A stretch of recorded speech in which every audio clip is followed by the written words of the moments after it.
Seigneur soit avec vous. Et avec votre esprit. Évangile de Jésus-Christ selon saint Luc. En ce temps-là, quelques Sadducéens, ceux qui soutiennent qu'il n'y a pas de résurrection, s'approchèrent de Jésus et l'interrogèrent. « Maître Moïse nous a prescrit, si un homme a un frère qui meurt en laissant une épouse mais pas d'enfant, il doit épouser la veuve pour susciter une descendance à son frère.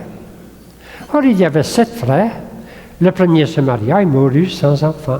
De même, le deuxième, puis le troisième épousèrent la veuve. Et ainsi tous les 7.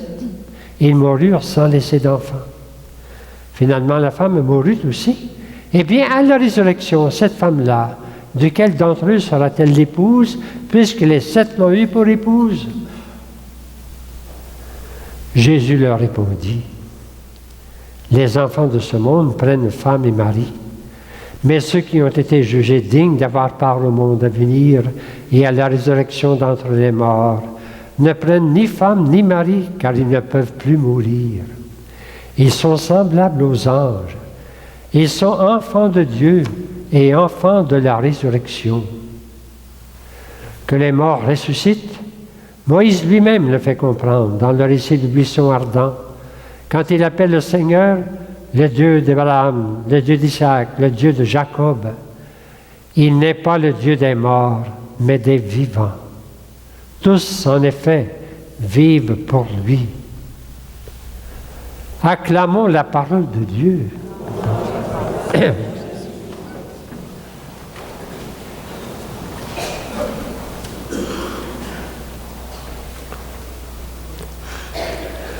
Il ne faut pas être surpris si des fois notre foi est interpellée ou mise à l'épreuve.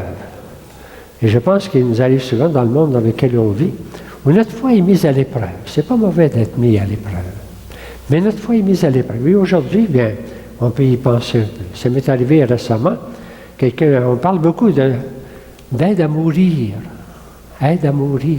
Qu'est-ce que ça veut dire? Quelqu'un me demandait si j'étais, qu'est-ce que j'en pensais. Et aide à mourir. Ben, j'ai dit, c'est différent, aide à mourir, puis faire mourir. C'est ce que l'Église enseigne. C'est bien différent. Hein? Et puis, bien évidemment, aide à mourir, ça peut être très beau. Les soins palliatifs, c'est très beau. Ça peut être très beau. Et puis, ça peut être un peu comme les Sadducéens, ça peut être un peu devant un mur fermé. Et c'est là que notre foi est interpellée. Là, d'abord, à 2 niveaux. La foi de l'Église, la foi qui nous réunit aujourd'hui, eh bien, nous sommes interpellés. La foi que nous allons proclamer tout à l'heure, elle commence par « Je crois en Dieu le Père ». Mais la fin, « Je crois en la résurrection des morts et à la vie du monde à venir ». Ça commence par Dieu, mais ça finit par nous. Hein? Je crois en la résurrection des morts et la vie du monde à venir. C'est quelque chose. La résurrection des corps, la vie du monde à venir. Notre foi, c'est tout un tout. Hein? Et puis, on ne peut pas nous enlever une partie. Si on en coupe une partie, tout s'écroule. J'ai pensé à ça quand on a vu le 11 septembre. On a vu des images terribles. Hein? Les tours là, à New York, qui ont été... C'est le 46e étage, je ne sais pas trop lequel, là, qui a été atteint, puis qui a disparu. Puis tout s'est écroulé. C'était épouvantable. Parce qu'il manque un étage. Mais ça me fait penser un peu à notre foi. On ne peut pas nous enlever un morceau. Dès qu'on commence à dire la foi, il faut aller jusqu'au bout. Si on ne va pas jusqu'au bout, tout s'écroule. Toute notre foi s'écroule.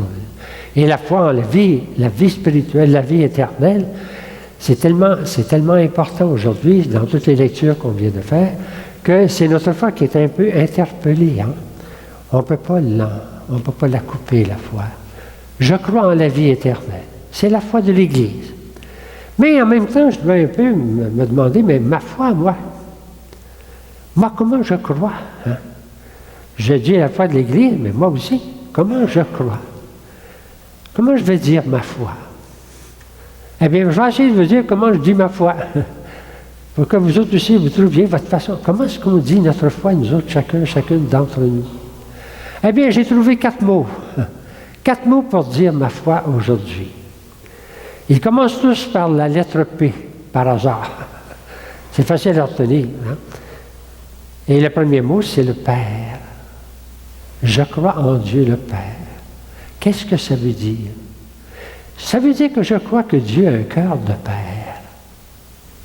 Je crois que Dieu a un cœur de Père. C'est quelque chose, hein? Je me souviens de mon neveu, quand, la première fois qu'il a eu un petit enfant, il est devenu Père.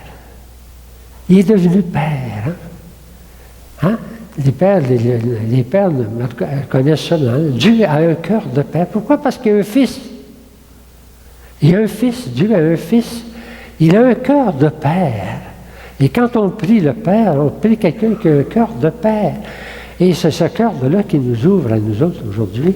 Je crois en Dieu qui a un cœur de Père. C'est mon premier P. Le deuxième P, c'est je crois en la personne. En la personne humaine. Je crois que toute personne est unique. Il n'y en a pas de pareil. Je crois que toute personne est un miracle. C'est extraordinaire. J'avais demandé à un médecin un jour, est-ce que vous croyez au miracle? Il m'a montré sa main. Il dit, c'est ça un miracle. Le miracle, c'est extraordinaire. C'est extraordinaire. Toute personne est un miracle. Toute personne est extraordinaire. Il y en a peu de pareil. Et en toute personne, il y a comme une étincelle d'éternité. On le voit dans les yeux. Quand on regarde les yeux de quelqu'un, il y a une étincelle d'éternité. C'est en nous. La vie a déjà commencé, la vie. Une personne, c'est faite pour vivre toujours. Je crois en la personne, la dignité de la personne, la beauté de chaque personne. Et chaque personne elle est grande parce qu'elle est responsable. Elle devient responsable. Hein? Et elle peut se tromper. Et c'est pour ça que mon troisième P, vous le devinez, je crois au pardon. Je crois au pardon.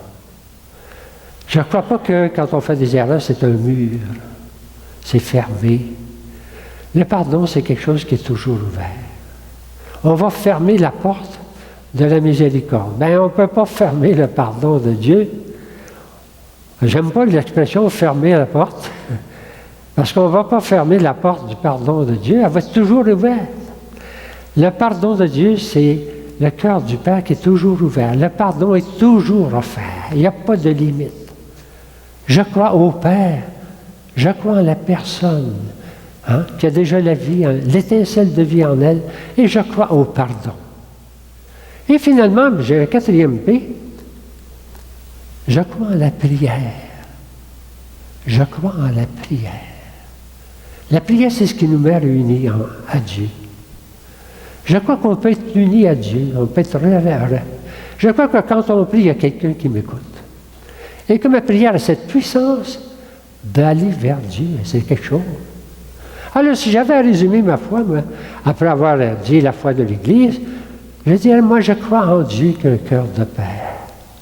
Je crois en chaque personne qui a déjà la vie éternelle en elle, un éclair de vie en elle.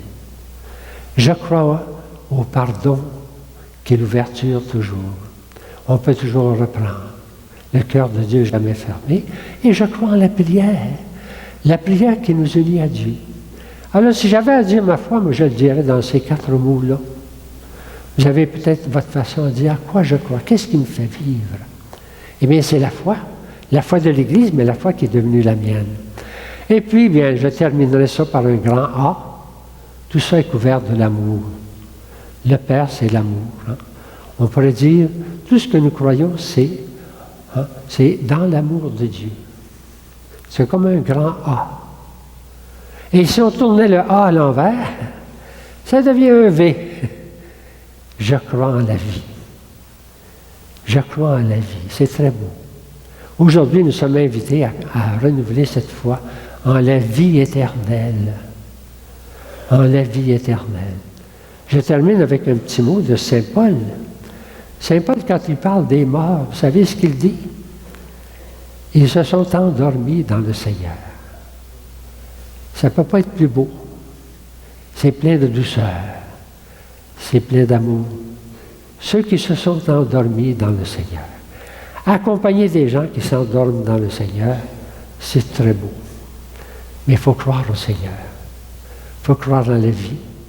Alors aujourd'hui, bien, nous entrons dans la vie éternelle. Nous faisons un pas de plus dans cette vie. La vie qui est déjà en nous. L'éclair de la vie est déjà en nous. Et c'est notre foi que nous renouvelons ensemble pendant cette Eucharistie.